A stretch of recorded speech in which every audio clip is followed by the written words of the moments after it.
Hola, bienvenido nuevamente.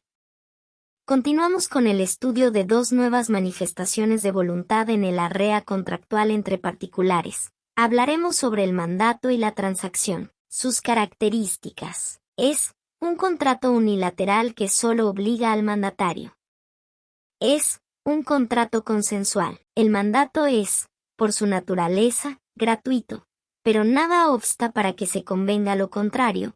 Código Civil de Venezuela, artículo 1686. El mandato es intuitus personae respecto de ambas partes, lo que tiene consecuencias especialmente en cuanto a la relevancia del error en la persona y en cuanto a la extinción del contrato. El mandato puede ser de ejecución instantánea o de tracto sucesivo. Los elementos de existencia y validez del mandato son algunos de los generales de los contratos comunes. Sin embargo, resaltan el consentimiento, capacidad y objeto. 1. Consentimiento. El mandato puede ser expreso o tácito, y su aceptación puede ser tácita y resultar de la ejecución del mandato por el mandatario. Código Civil. Artículo 1685. 2. Capacidad. La capacidad del mandante es la misma que se necesita para realizar el acto. Si el mandato es para actos de disposición, el mandante debe tener el poder de disposición. 3. Objeto. El objeto del mandato por excelencia es el acto jurídico, o los actos jurídicos, que el mandante encarga al mandatario y que éste se obliga a ejecutar por cuenta de aquel. Los efectos de este contrato para las partes son los siguientes. Obligación de ejecutar el mandato. El mandatario está obligado a ejecutar el mandato con la diligencia de un buen padre de familia. Código Civil. Artículo 1692. Obligación de reembolsar al mandatario avances y gastos. El mandante está obligado a reembolsar al mandatario los avances y gastos que éste haya hecho para la ejecución del mandante. El mandato, además de producir efectos entre las partes, puede producir efectos frente a terceros, en especial entre el mandante y el tercero que ha contratado con él. Dichos efectos van según que el mandatario haya actuado en nombre del mandante, mandato con representación, o solo por cuenta de éste, mandato sin representación. El mandato se extingue por revocación, renuncia de mandatario. El mandatario puede renunciar el mandato notificación al mandante. La muerte, interdicción, quiebra o cesión de bienes del mandante o del mandatario. La inhabilitación del mandante o del mandatario, si el mandante tiene por objeto actos que no podría ejecutar por sí, sin asistenta de curador. La transacción puede definirse como un contrato mediante el cual las partes, por medio de recíprocas concesiones, terminan un litigio pendiente o precaven un litigio eventual. Por tal razón, la transacción presupone la existencia de uno de estos. En este sentido, cabe destacar que la transacción es un contrato consensual, bilateral, oneroso, conmutativo y accesorio, precisando que puede ser válido ya sea por escritura pública o privada, donde se le imponen obligaciones recíprocas a ambas partes, puesto que se hacen recíprocas concesiones, necesitando una obligación principal válida. Elementos. El consentimiento. Admitir la manifestación táctica de la voluntad de transigir, donde no se extiende más allá de lo que constituye su objeto y solo se ponen fin a las diferencias que se han designado. Capacidad y poder. Se necesita tener capacidad para disponer de las cosas comprendidas en la transacción, debido a que el mandatario no puede traspasar los límites del mandato.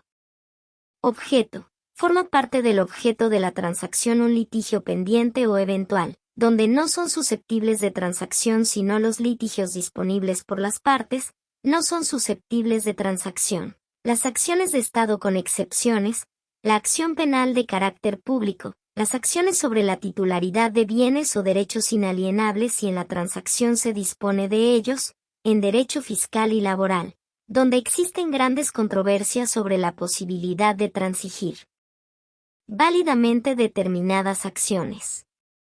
Causa. Se utiliza ampliamente por la doctrina para explicar algunas nulidades de la transacción. En cuanto a los efectos de la transacción tenemos de dos tipos, a saber, efectos extintivos. El Código Civil y de Procedimiento Civil establecen que la transacción tiene entre las partes la misma fuerza que la cosa juzgada en relación con el litigio objeto de la misma. El Código de Procedimiento Civil agrega en el artículo 262 que la conciliación pone fin al proceso y tiene entre las partes los mismos efectos. Por tanto, la sentencia definitiva es utilizada para determinar el ámbito del indicado efecto de la transacción, el cual debe tenerse en cuenta la regla interpretativa del contrato ya indicado al tratar del consentimiento.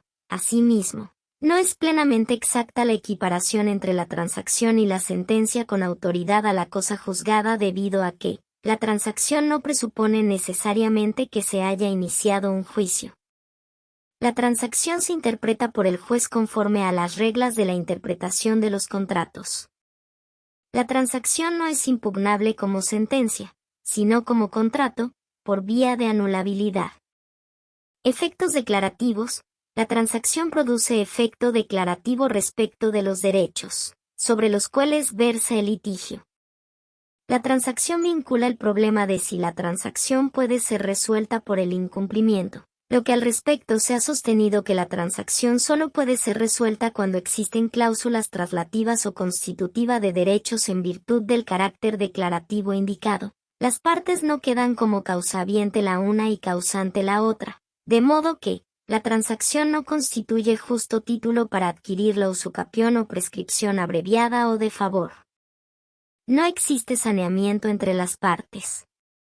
La transacción no implica la anotación de las obligaciones.